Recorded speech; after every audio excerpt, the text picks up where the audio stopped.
Here I am, in Quebec City, at the headquarters of Femtum, the company that develops femtosecond lasers at 3 micrometers that is revolutionizing the photonic integrated circuit manufacturing. Luis Rafael, I'm here. I came all the way to Quebec City because I wanted to see with my own eyes what is going on with the fixing, the trimming, and the cleaning of silicon photonics. But before that, what is Femtum these days? It's amazing days. We have basically launched trimming and cleaning, and we are fixing PICs. And now we have a huge demand for that. We have wafers coming from everywhere in the world, from mini fabs, mini customers, tier 1s, tier 2s. It's very exciting days, and now we are basically constrained on delivering to the customers. It's 1 year ago since we made that interview at OFC. You launched the product and things have happened. Right now the companies are really desperate to use your machine. How does it work? Which are the customers that are more exciting for you? So the customers that are very excited about trimming, it's really the ones that are trying to launch the next generation 3.2T transceivers. And right now with trimming, what you can do is really solve the thermal phase shifter problem and get rid of most of the energy and fix fundamentally the design and bring a huge amount of value. So this is for trimming. The second one for cleaning, it's right now the co-packaged optics. We know it's super hard to manufacture, and only one dust can kill the full thing. So we are working exactly on that process. How can you, using a femtosecond laser, being able to trim silicon photonic waveguides? I'm missing something here. So the key IP on this one is very interesting. Is actually what we do is we're stressing, so we're melting the clad with ultrafast pulse, and this melt basically stress the waveguide and change the refractive index. So it's kind of a laser welding ultrafast pulse process, but very similar to a piezo effect. You have the IP for that particular process? Absolutely. So your customers can actually buy equipment from you and use it in their facilities? Exactly. And we are basically a laser solution. So we sell the laser source, laser head, the IP, the software. So this is a subsystem, a bit like a Keysight or Exfo subsystem. And we integrate into a machine like a Ficontech and MPI, which are very close collaborators to us. We're open also for other machines. You have worked with Ficontech and MPI. I saw in your demo at OFC your collaboration with Ficontech. How is that collaboration going? It's going very well. They're super supportive. And right now there's crazy demands around the world about silicon photonics, as everybody knows. So, I mean, it's very timely with them. I called you last night and I told you that I was coming, and you told me that you are preparing a demo for us. Thank you very much for working on it last night. What is the demo about? So we're going to show just the simplified way, because, I mean, we have to stay public. So we have a wafer from AMF, and it's with WellPix. It's a new startup in Quebec City. They're developing datacom chips, and we have a wafer with them. We are close collaborators, and basically we're going to show how we trim one Mach Zehnder in a live way, and so people can really capture the essence of trimming. So I think we can go there. Let's go to see the trimming of waveguides from AMF, now Global Foundries, by the way. Let's go and see how it works. I am really so looking forward to seeing this, because one thing is to see the companies at an exhibition, at the booth, and the other one is to come here. How many employees do you have by now? So since last year, we grew from I think we were 12, now we're 37. 37 people. Oh, fantastic. This is a big growth.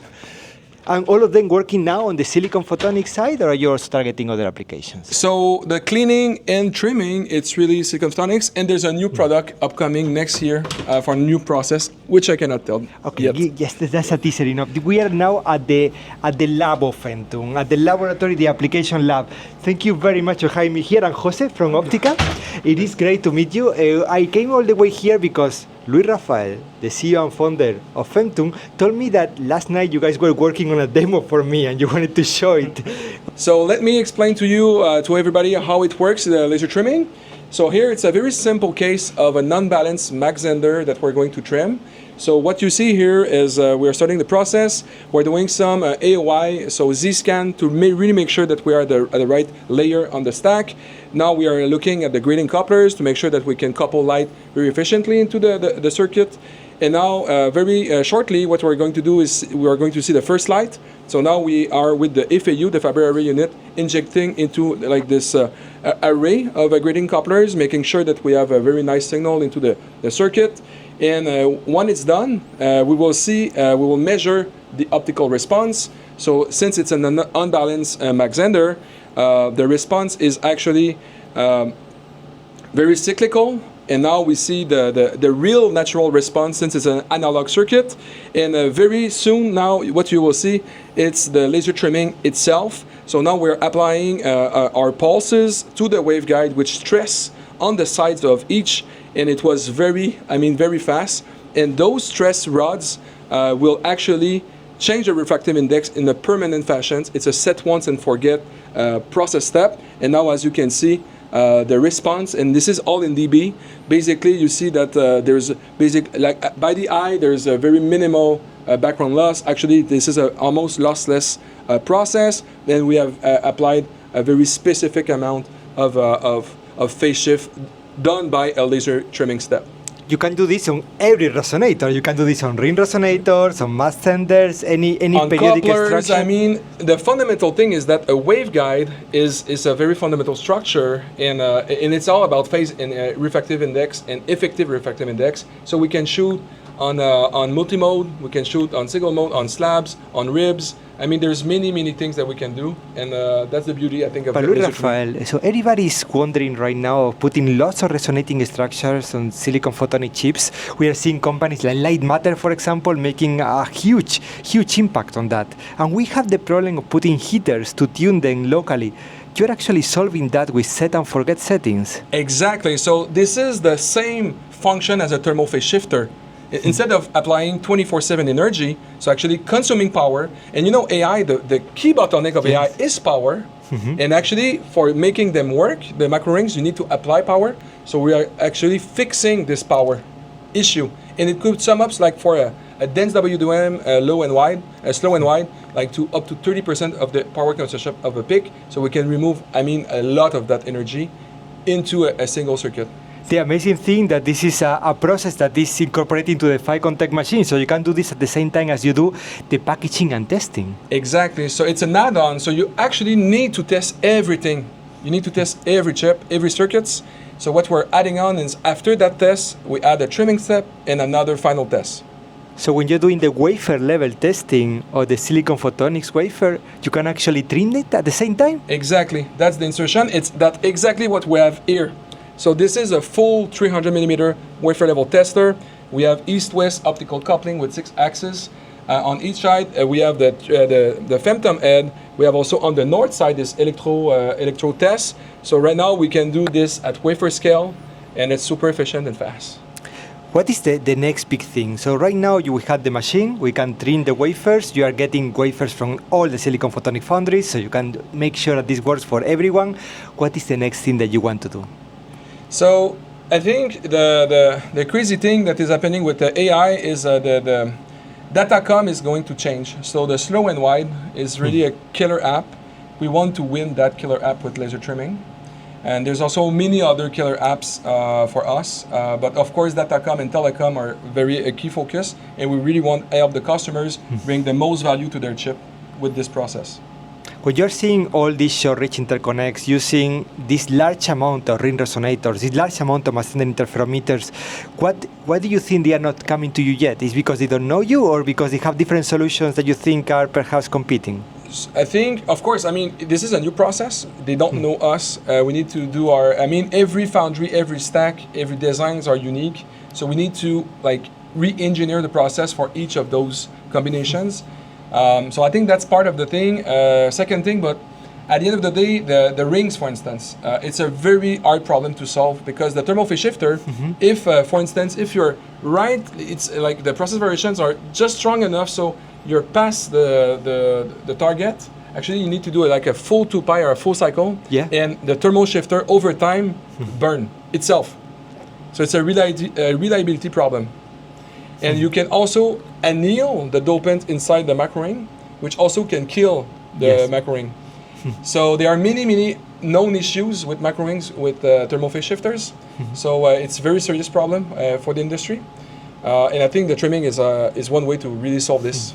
You work directly with the foundry, but I guess you also have to work directly with the customer of the foundry to make sure that that this process satisfies their needs. So where is the Femtum machine going to be? At the foundry or at the customer location?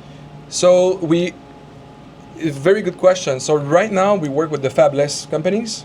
So they send us their wafers when it's fully processed wafers. So they do their first test, and it's basically at the OSAT. When you do the real functional test of these wafers, that's where you apply the trimming, because you have to know the real response of the die. Remember, it's an analog chip, so you have to measure the real response. It's not a digital chip, not yet.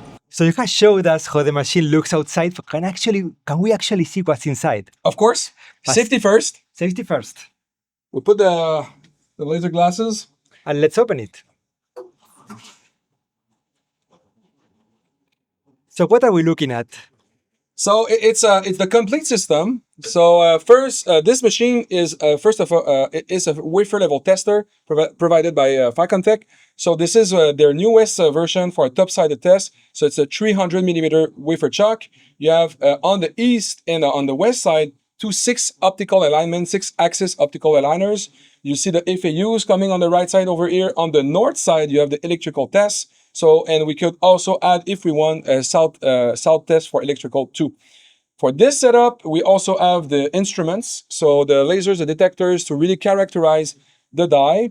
So the silicon photonics. And of course, there's the Femtum product, the Femtum laser solution. We have this laser head where basically you have this fiber delivery. It goes inside the system. You have a galvo scanner. You have optimized lenses really to focalize the most accurate fashion and also the largest field of view possible. And we also have the feature of having inline vision. So it's collinear. We can see through the same objective. All these optics was optimized by Femtum. And at the very top, we have the light source, the laser controllers and everything. So it's a rack mount fiber laser at the outside. And of course, you have the wafer. So this is an 8-inch wafer, but this machine can do a 12-inch wafer too. You can do 12 inches. So here, you have the laser from Femtum focused on the wafer, and you're actually melting on both sides on the waveguide. How accurate is this? So right now, what we specify, it's like a 500 nanometer accuracy from the waveguide. And because we are shining these pulses very close, it's basically like a Gaussian. And this size is really important. But basically, this is the full accuracy of the full system with the vibration and then everything included. Yeah.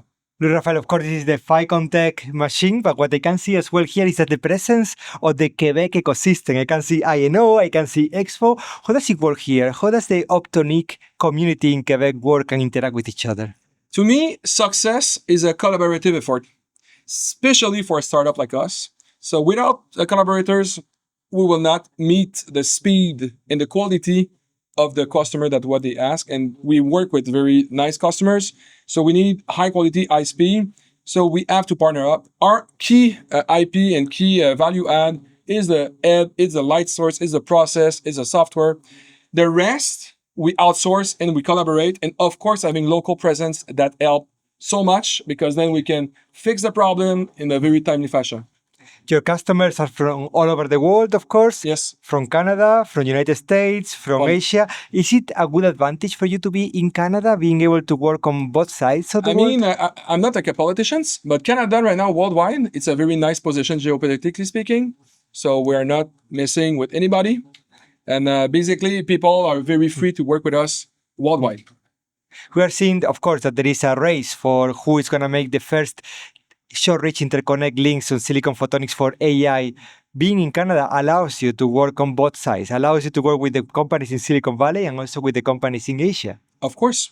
And the fact that we're in Canada, we're very close to the US. And there's basically two poles in photonics. There's the Northeast, which is very close to us, where we are. And there's also the West Coast. So these two poles, we're very close to the first one. And the other one is like 6 hours by flight. So it's pretty efficient. You already mentioned to us that the wafer is from AMF, now Global Foundries. And you already mentioned to us that you can work with different wafer sizes. Yep. Are you looking also at other material systems like silicon nitride? Or? So right now, we just published at UFC a double ring trimming of silicon nitride. So you can look it up. It was a very nice paper we presented. So yeah, silicon nitride, but we have had wafers from Tower. We have upcoming wafers from TSMC. We have worked on CL80, IMEC, AMF. I mean, the process itself needs to basically be fine-tuned for each of these stacks and foundries and unique designs.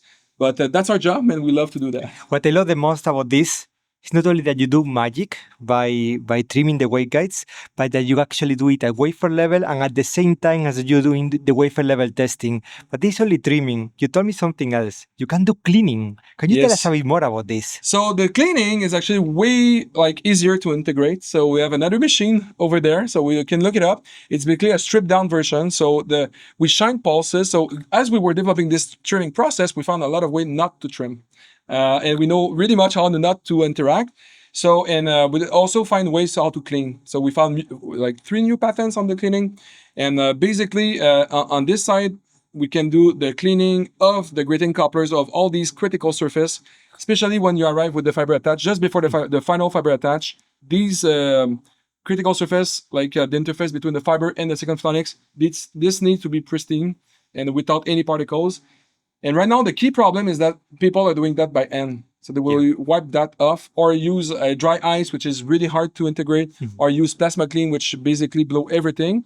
So laser cleaning is widely used in way other industries. It was not yet in use for silicon photonics, and we're doing that with our very special lasers. So you have a stripped down version of this machine only for laser cleaning? Yes. Can we look at it? Of course. Let's go. So here is the cleaning machine. Yes. So this is the newest laser cleaner. So it's a cleaning machine that we work with Photonics. You see the machine is a smaller, and basically we can put parts below and do this laser cleaning. So everything is integrated. It's the same software environment, and it's an integration of this process. At the end of the day, you're bringing the wafer here, and it gets clean. You have to make sure it doesn't get dirty afterwards. What is the process after getting the wafer clean?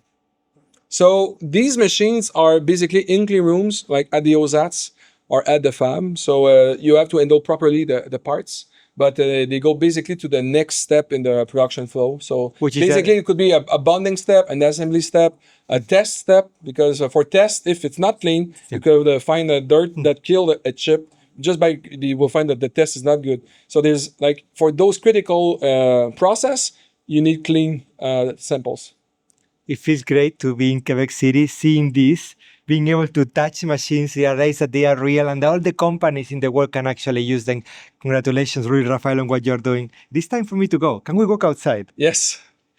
You keep defining Femtum as a startup. 35 people already working with different companies. How do you consider yourself a startup if you already have a very well-defined product that is already commercially available? So we could say we are more a scale-up now. I think we are I think it's a VC term more than an industrial commercial term. So yes, I mean, we're a company. We deliver. We have a manufacturing. We make our stuff. We have, we sell. We produce. We have projects. So we are a company, and but it's just that we just raised a very nice Series A. Yes. So a 16 million round. So I think that's why. In the next months, we are going to meet again in Malaga at the Global Photonics Economic Forum. And there we are talking about success stories on companies who are doing business globally. What is your message for those who are really struggling on benefiting from the fact that we can do business in Asia, in US at the same time? It's a very good question. I think relationship matters. You have to be face-to-face with the customer. You have to show real data, show the real, the real valuable data, show the value, but face-to-face. So go out there and understand the problems, but also build a relationship, especially with new countries, like other countries than what you do. I think that's key. And having very strong partnerships, like we do have now Photonics and MPI, but we're very welcome to other partnerships. We do have IMEC, CLAD, I know. I mean, we collaborate a lot. So those partnerships are key for success. Luis Rafael, it is time for me to go, but I will see you in Malaga for the Global Photonics Economic Forum. Bye-bye.